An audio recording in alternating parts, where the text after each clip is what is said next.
नमस्कार दोस्तों, मेरा नाम मनोहर खान। आप देख रहे हो मनोहरा क्लासेस। जी हाँ, कंप्यूटर अनुदेशक बेसिक और वरिष्ठ कंप्यूटर अनुदेशक है, उनकी विज्ञप्ति जारी हो चुकी है, नोटिफिकेशन जारी हो चुका है, जिसमें हम बात करेंगे कि इसमें उम्र की गणना कब से की जाएगी और इसमें कब से कब तक फॉर्म भरा जाएगा और बेसिक सैलरी क्या रहेगी इसकी दोनों की, उसके बारे में चर्चा करेंगे और देखेंगे महिलाओं का आरक्षण क्या है, क्या मामला है और इसमें कब तक एग्जाम हो सकता है। जिससे पहले मैं आपसे रिक्वेस्ट कर रहा हूं कि आप चैनल को सब्सक्राइब जरूर करें दोस्तों, शेयर जरूर करें।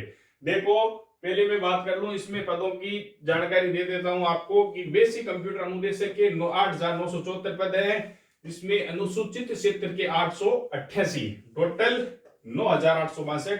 इसमें वरिष्ठ कंप्यूटर अनुदेशक है 282 पद, गैर अनुसूचित क्षेत्र में 13, टोटल 295।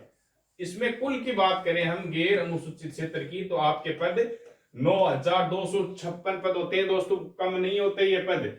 पहली बार भर्ती आई है, मेरिट कम रहेगी, आप थोड़े मन लगा के तैयारी जरूर करें दोस्तों।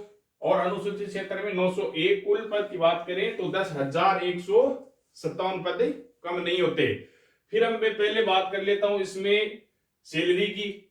चलो पहले सैलरी की बात कर लेते हैं, उसके बाद में आगे बढ़ेंगे। इसमें जो बेसिक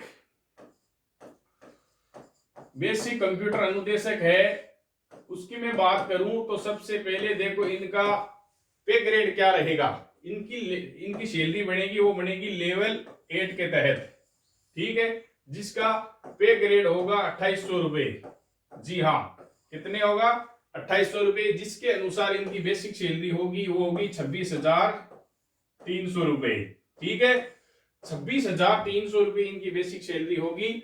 फिर मैं बात करना चाहूं नेक्स्ट, अगर बेसिक के बाद में वरिष्ठ कंप्यूटर अनुदेशक की बात करूं मैं, इनकी लेवल 10 के तहत, कितनी लेवल 10, जिस तरह ये थर्ड ग्रेड के रीट के जो टीचर लगेंगे उनके लेवल 10 के तक सैलरी बढ़ती है, उसी अनुसार इनका भी 3600 पे ग्रेड होगा। जी हाँ, उनका 2800 है, इनका 3600 पे ग्रेड होगा। इसके अनुसार इनकी वरिष्ठ जो कंप्यूटर अनुदेशक बनेंगे उनकी सैलरी, बेसिक सैलरी होगी वो होगी 33,800 रुपए। जी हाँ, जिस अनुसार इनकी 26,300 होगी बेसिक सैलरी, उसी अनुसार इनकी 33,800 बेसिक सैलरी होगी। अब बात करते हैं हम इसकी अब विज्ञप्ति के बारे में जानकारी लेते हैं। देखो सर, इसमें आपको ये आवेदन करते समय आपको एक तो पहली बात इस बात का ध्यान रखना है कि आपको खुद को ये फॉर्म नहीं भरना है। अच्छी तैयारी है तो आप जरूर ई मित्र पे जाके वहां से कियोस्क से फॉर्म भरवाएं। देखो, सबसे पहले आप ऑनलाइन फॉर्म भरते समय एसएसओ आईडी आपके पास में होनी जरूरी है, ठीक है दोस्तों। एसएसओ आईडी अगर आपके पास में है, उसका पासवर्ड आपको ध्यान रखना, नहीं है तो आप इस साइड पे जाके एसएसओ की साइड पे वो आपके सबसे पहले आपकी नई एसएसओ आईडी बनाएगा और उसके पासवर्ड आपको ध्यान में रखना है। दूसरी बात, आवेदन को सबमिट करने के मात्र से आवेदन भरा हुआ नहीं माना जाएगा। ये गलती होती है मोबाइल से भरने से सबसे ज्यादा। आप ये मत मानना है सबमिट हो गया इसका मतलब फॉर्म भरा गया है। आपको उसके बाद में फीस जमा, ट्रांजैक्शन फेड अगर लिखा हुआ आता है तो आपका फॉर्म नहीं भरा माना जाएगा। अगर कोई गलती हो जाती है तो आप इन नंबर पे कॉल करके जानकारी ले सकते हो। दूसरी बात,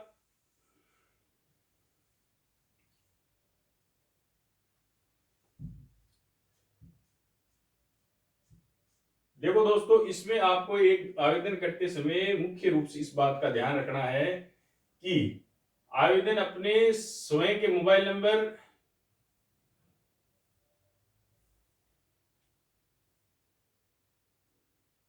आवेदक यह ध्यान दें कि ऑनलाइन आवेदन के उपरांत उन्हें आवेदन पत्र क्रमांक आवश्यक रूप से उपलब्ध होगा। जी हाँ, आवेदन पत्र क्रमांक है, एप्लीकेशन आईडी है, वो आपके पास में होनी जरूरी है। वो अगर नहीं आए उस पर प्रिंट होके तो आपको ये सुनिश्चित कर लेना है कियोस्क से, ई मित्र से, कि भाई इस पे ये आईडी नहीं है, ये अब क्या करना है, जब तक सबमिट नहीं माना जाएगा आपका अगर वो आईडी नहीं है ये।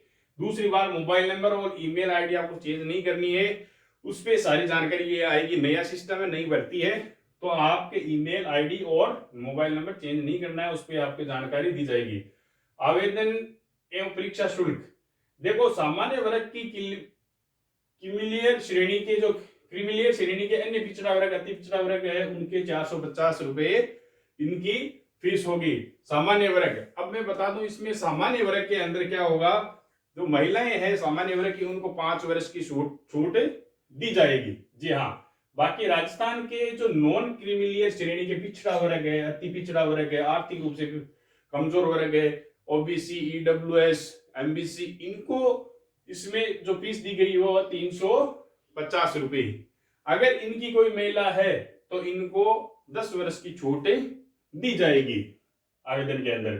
समस्त विशेष योग्य जन राजस्थान के अनुसूचित जाति हो चाहे अनुसूचित जनजाति हो, उनके आवेदन 250 रुपए रखी गई है। कार्मिक विभाग के कृपया इस समय नीचे के नोट संख्या 3 से पढ़ें। जी जरूर, राजस्थान राज्य विभिन्न अन्य राज्य के अनुसूचित जाति अन्य जो भी दूसरे बाहर के राज्य के हैं उनको इसमें सामान्य वर्ग के अभ्यर्थी ही माना जाएगा, चाहे वो कोई से भी कैटेगरी का हो।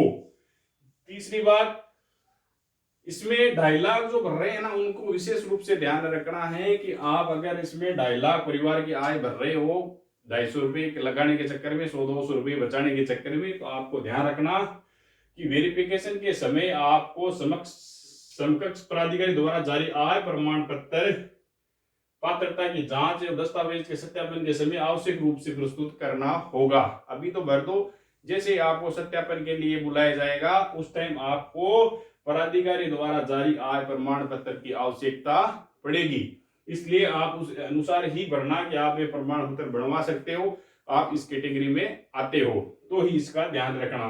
रही बात इसके फॉर्म है वो 8 फरवरी से स्टार्ट हो चुके हैं जो कि 6 मार्च तक भरे जाएंगे।